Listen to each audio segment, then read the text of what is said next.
Magandang araw mga kaibigan. Bigyan natin ng reaction opinion itong post ng ABS-CBN. Excuse me. Just in, breaking news. Minority senators say Senate Secretary Jose Luis Montales was advised by Senate President Alan Peter Cayetano that the majority bloc will not attend the session today, June 2, 2026.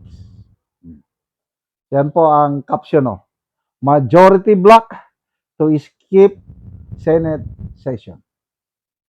So, pangalawang araw na po ito. Yung mga post ng minority senators, halos sila lahat, may nakita ko, marami, handa na kaming magtrabaho.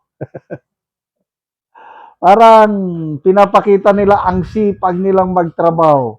Eh sila yung unang nag-walk out. Ano yon? Trabaho? Yung walk out? O ngayon na back to you. Back to you. Kung anong itinanim, yan din ang aanihin niyo. Sino pa yon? Si Senator Gatchalian. Sabi niya, naka-prepare pa naman ako na mag-privilege speech ngayon. So, hindi siya makapag-privilege speech dahil walang quorum eh. So, wala. Bulaga. Maghintay sa wala ang mga minority. Okay. Ano bang rason? Itong si Senator Alan Peter Cayetano, he is a God-fearing man sa tingin ko. So, itong mga desisyon nilang ganito na pangalawang araw na, may rason yan. Binasa ko ang mga comments, maraming mga trolls na nagko-comments na parang tamad, walang malasakit, ganon ang pinapalabas nila. But no. There is a higher purpose. Bakit hindi sila nagpapakita? Bukas, Miyerkules, pangunahan ko na, I might be wrong, but ito lang aking idea, hindi na ulit sila magpapakita. Anong dahilan na hindi ulit sila magpapakita? Kung may session man, I'm not sure kung tuloy-tuloy ba everyday na may session.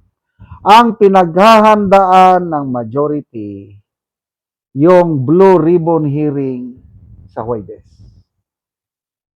Gustong-gusto nilang matuloy. So bakit hindi nagpakita kahapon at ngayon? Kasi kung may session kahapon, may session ngayon, may session bukas. Most likely, magsasalita itong mga minority at i-question nila yung Blue Ribbon hearing sa Huwebes. So kung mapapag-usapan yan, baka mauwi na naman sa walkout o whatever. Kasi di ba nagsalita na itong si Senator Soto na illegal yan. Yung mag-create ka ng subcommittee. Illegal.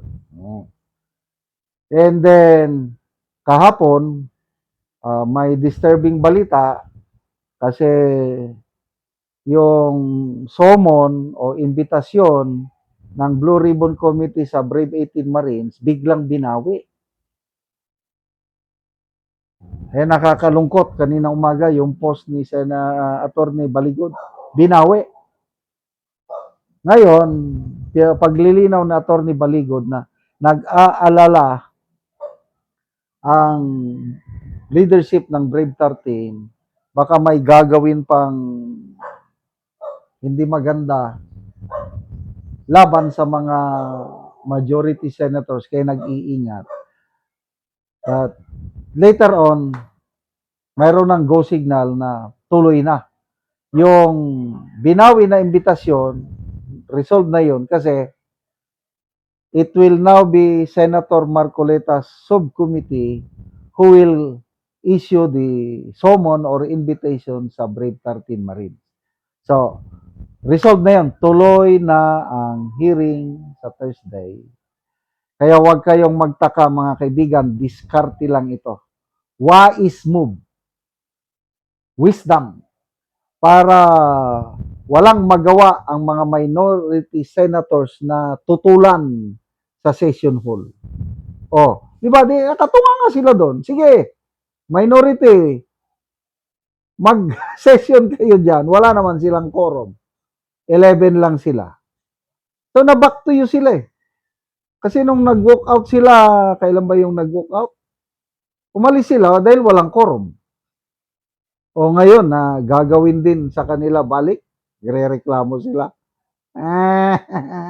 Kayo na lang ba ang may diskarte? O, anong sabi ni Rapi Tulfo? Nakikita namin na may gagawin itong majority nakbang kailang hindi kami magpapa-checkmate. O sinong na-checkmate kahapon at ngayon? O di sila talo. So, ipagdasal po natin mga kaibigan ang Blue Ribbon hearing sa Huwebes na hindi magtagumpay ang mga balak nila na pigilan. Dahil gagawin nila lahat, yung members ng Maleta Gang, alam natin kung sino-sino sila, gagawin nila ang lahat para mapigilan itong Blue Ribbon hearing nito. Kaya magpasalamat tayo at nandyan ang Brave 13 Senators sa pangunguna ni SP Cayetano. Sila lang ang may tapang, malasakit sa taong bayan para imbestigahan ng totoo, walang pinagtatakpan itong nakawan, pinakamalaking nakawan sa pundo ng ating bayan. Salamat mga kaibigan sa inyong pagsubaybay sa channel nito. Nakakatulong kayo ng malaki sa tribong Talandig ng Bukidnon dahil ang sweldo natin sa channel na ito is pantulong po sa tribo. Namimigay tayo ng libreng yero at pako para makapagpatayo sila ng mas maayos na tirahan. Panoorin nyo ang video na ito. Angkol ang natagaan na mo og yero. Salamat kayo. So muna ni ang panimalay ni Angkol. So muna ni ang itsura sa balay ni Angkol sa natagaan na mo og yero. So mga silupin lang o mga trapal in town. So muna ni ang iyang mga atop nga silupin lang ug muna ni ang ilang pagpuyo. Nga isaragani ang ilang kaldero ug makita gyud namo nga lisod gyud ang ilang pagpuyo gyud. So karon nga matagaan namo si Angkol Ogero, maka-atop na gyud siya. Dito patuloy tayo.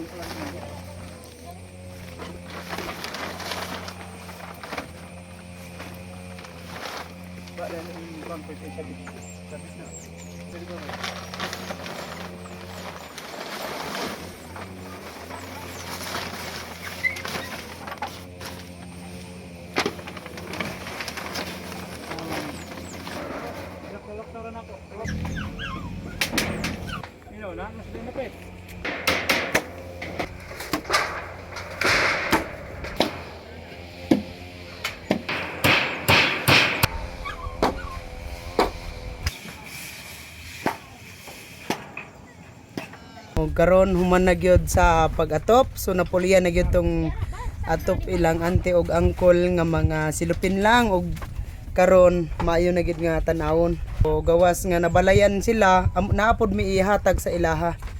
Karon human nabalayan silang angkol, so naa pa gyud namo itabang sa ilaha.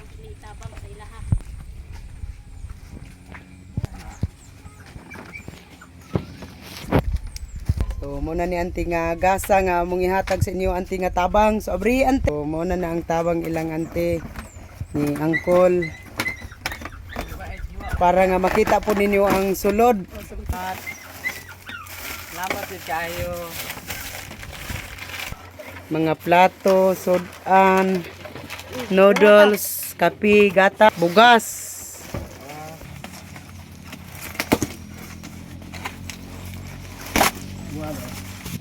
Habol, mga sanina, bag sa eskwela,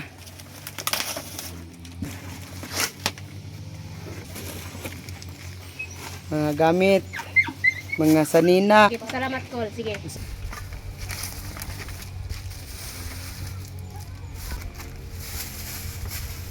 So, muna ni kutsara, plato, baso ug mga sudan og sentral bugas ang nahatag ilang angkol og mga sanina. Unsa inyong ikasulti kol nga karon nabalayan mo og natabangan pud mo sa inyong mga pagkaon? Salamat kay naghatag sa mo ay ani. Balay mi. Tabangan mi nila. Okay, may pasalamat nga wa namo damha karong adlaw ni abot ra gyud ang panalangin nga tagaan mi og sin nga ayuhan among balay nga gatulo na kung gaulan tagaulan na. So wa gid namo damha nga karong adlaw ni abot sud ako kay may pasalamat sa Ginoo. So, Sige, salamat kayo ante.